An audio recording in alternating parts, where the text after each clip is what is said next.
देश का जेनजी अब वाकई गेम बदल रहा है, जाग रहा है।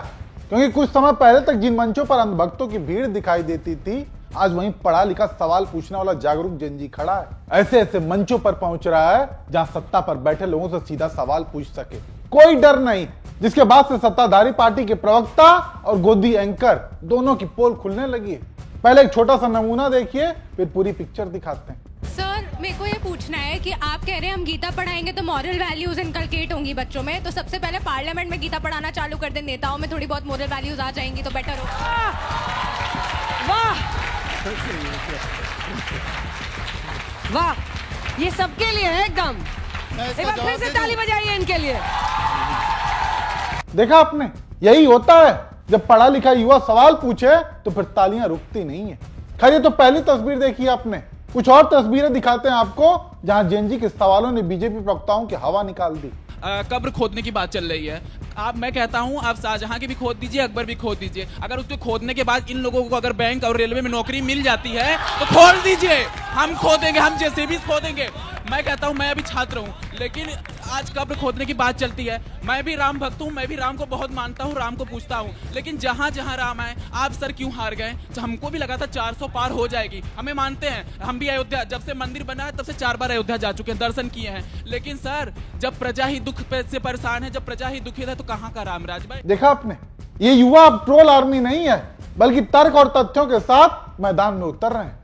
अपने मुद्दे को लेकर सत्ताधारी नेताओं से सीधा सवाल पूछने की हिम्मत दिखा रहे हैं। और इसी का नतीजा है कि प्रवक्ताओं के चेहरे का रंग उतर चुका है। क्योंकि अब तक तो वो स्टूडियो में बैठकर एंकर से और विपक्षी प्रवक्ताओं से आपस में तू मैं करते थे, लेकिन अब जब जेनजी सवाल पूछ रहा है तो उनके पास गोलमोल जवाब देने के अलावा कुछ भी नहीं है। मेरा भाजपा से है, आपने कहा कि आप भ्रष्टाचार खत्म करेंगे, पर भ्रष्टाचार आपने महाराष्ट्र में लाड़की बहन योजना के समय क्यों नहीं खत्म किया, जब वहाँ पे हर महीने जो महिलाएं हैं वो जिस कैटेगरी में आती भी नहीं है फिर भी वो हर महीने पैसे ले रही हैं। क्या सवाल बीजेपी से है कि क्या बीजेपी सरकार में रहते अपने ही मंत्रियों के खिलाफ कार्रवाई करेगी, और अगर करेगी तो ऐसा कोई मंत्री बताइए सरकार में रहते हुए जिसने अपने की। मेरा सवाल बीजेपी प्रवक्ता से है। सर, आपकी सरकार दिल्ली में 27 साल बाद आई है, तो आपने कहा है कि हम धीरे धीरे काम करेंगे, एकदम से अचानक पोल्यूशन कम नहीं होगा। जब तक आप काम करेंगे, जब तक जो बच्चों की क्लासेस ऑनलाइन हो गई है, जो बुजुर्ग परेशान हो रहे हैं, जो बच्चों की पढ़ाई में जो परेशानी आ रही है, उसकी भरपाई कौन करेगा? हम टोटल पॉल्यूशन का मतलब कंट्रोल का उन्होंने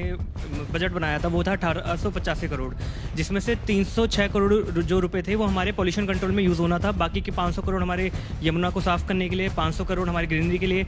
मैम, क्यों गवर्नमेंट हमें कोई एक प्रॉपर हमें ट्रांसपेरेंसी नहीं रखती, हमें कोई एक अच्छे से एक BOM नहीं देती जिसमें हम हर चीज़ समझ पा रहे हैं कि पैसे हमारे कहाँ जा रहे हैं, जो हम टैक्सेस दे रहे हैं वो कहाँ यूटिलाइज हो रहे हैं। पिछली सरकार पे जब बीजेपी वालों ने आरोप लगाया था कि जब त्योहार का टाइम होता है तभी क्लीनिंग होती है यमुना की और उस पर डिफॉर्मिंग स्प्रे होती है, एंड जब हम इस बार देख रहे हैं इस बार भी बीजेपी ने वही किया, एक सेपरेट चैनल बना के उस पे VIPs को एंटरटेन किया, एंड आपने बस उसी एरिया का पानी साफ किया, एंड आज भी यमुना का वही हाल है जो 1 साल पहले इलेक्शन से पहले था। जल्दी से मेरा प्रश्न ये है कि बातें सबने करी, पर आप ये कह रहे हैं कि हमने 9 महीने में नहीं किया, तो जितने आगे आप करने वाले हैं उसमें जितनी जाने जाएंगी उनका जिम्मेदार कौन होगा? सवाल बीजेपी के प्रवक्ता से है कि उन्होंने कहा कि नाम बदलना जरूरी नहीं था, तो क्या ये नाम बदलने की स्कीम एक अटेंशन ग्रैबिंग टैक्टिक था, या ये मनरेगा रिफॉर्म्स पुराने नाम के साथ क्यों नहीं लाए गए?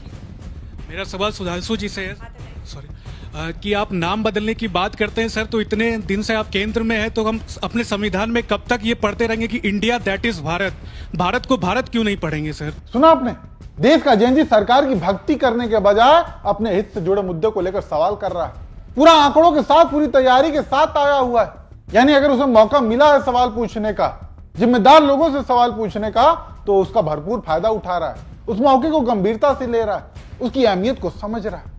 और यही नहीं, युवाओं ने हाल ही में देश का जो बजट पेश हुआ उस पर ऐसे ऐसे सवाल दागे हैं कि यकीन से भी परे। सर, आप युवा की बात करते हो, युवा को एजुकेशन से मतलब है। हायर एजुकेशन में फाइनेंशियल ईयर 24 और 25 में 47,600 करोड़ का बजट बनाया, जिसमें 8% इंक्रीज है सर। मैं बिहार से आता हूँ, वहाँ NDA की सरकार है सर, 4 लाख रुपए देते हैं ये स्टूडेंट्स को 0% इंटरेस्ट पे। एजुकेशन पे पहले 2.5% था प्री मोदी एरा में, और आज 4% सर इनका इन्वेस्टमेंट है, 1% रिसर्च पे जा रहा है। और आप कह रहे हो कि आप एजुकेशन की, इनके साइड सिर्फ स्पीचेस नहीं जाती है सर, एक्चुअली ग्राउंड पे वर्क कर रहे हैं। मेरा प्रश्न सुधांशु जी से है कि सर जिस तरीके से पूरे वर्ल्ड में जियोपॉलिटिक्स हो रही है, आज भी अमेरिका इंडिया को आग दिखा रहा है। आप एक तरफ कहते हैं कि हम mother of all deal sign करें ईयू के साथ, पर इन सब चीजों में जो पिस रहा है वो एमएसएमई सेक्टर है सर, क्योंकि आज भी जो एमएसएमई है 45% एक्सपोर्ट पे बेस्ड है, पर उसके लिए कोई बात नहीं हो रही। मेरा सवाल सुधांशु जी से, अभी उन्होंने कहा कि अमेरिका में 10 साल का बच्चा कमा रहा है, ठीक है, लेकिन अगर 16 साल का बच्चा कमा रहा है, ठीक, लेकिन अगर इंडिया का बजट देखा जाए 10 साल में, हमारे यहाँ एजुकेशन पे पर ईयर बढ़ा ही है हमारा एजुकेशन का बजट, लेकिन जो ग्रेजुएट स्टूडेंट हैं वो अनएम्प्लॉयमेंट हैं, और जो पीएचडी होल्डर हैं वो भी अनएम्प्लॉयमेंट ज्यादातर हैं, और वो छोटे फॉर्म भर रहे हैं। आप ये बताइए, जब ग्रेजुएट स्टूडेंट और पीएचडी होल्डर को जॉब मिल ही नहीं रही है तो 16 साल का बच्चा कहाँ से कमा लेगा? यानी युवा हर एक बिंदुओं की बारीकियों को समझ रहा है, वो चाहे बजट हो या फिर इंटरनेशनल रिलेशन। उसके मन में जो भी सवाल उठ रहे हैं वो सीधे सत्तापक्ष के लोगों से पूछ रहा है, बिना डर बेझिझक। मेरा सवाल सुधांशु त्रिवेदी जी से है। पूरे भारत को इस बात का कष्ट है कि जिस भारत और यूएसए की डील की जानकारी हमारी भारत सरकार के द्वारा होनी चाहिए थी, उस डील की जानकारी अमेरिका से हो रही है। मेरा सवाल सुधांशु त्रिवेदी जी से है कि भारत और अमेरिका की जो ट्रेड डील है, इसके दस्तावेजों को सार्वजनिक क्यों नहीं किया गया? मेरा सवाल पक्ष के तरफ है कि जो पुतिन जी के साथ हमारी मित्रता की बात की जाती थी, उसकी सशक्तिकरण की बात की जाती थी, तो हमारी सरकार क्या करने वाली है? क्या सच में जो ट्रंप ने हमें क्लेम किया है कि वो वेनेजुएला से लेंगे ऑयल, वो क्या हम लेंगे या फिर हम रशियन रिलेशनशिप पर आपका सवाल? जब इस यूएस इंडिया ट्रेड डील की टर्म्स एंड कंडीशन से आज तक पब्लिक नहीं है, तो आप कैसे कह सकते हैं ये भारत के हित में है, या फिर बस इस डील को देश के ऊपर बचाया जा रहा है? ट्रेड डील से क्या डेयरी सेक्टर पर क्या कोई इफेक्ट पड़ेगा? सर, ये जो बार बार ये फ्लक्चुएट हो रहा है टैरिफ में, ये इंडियन इकोनॉमी को हर्ट नहीं कर रहा, और अगर कर रहा है, अगर हमने ट्रेड फाइल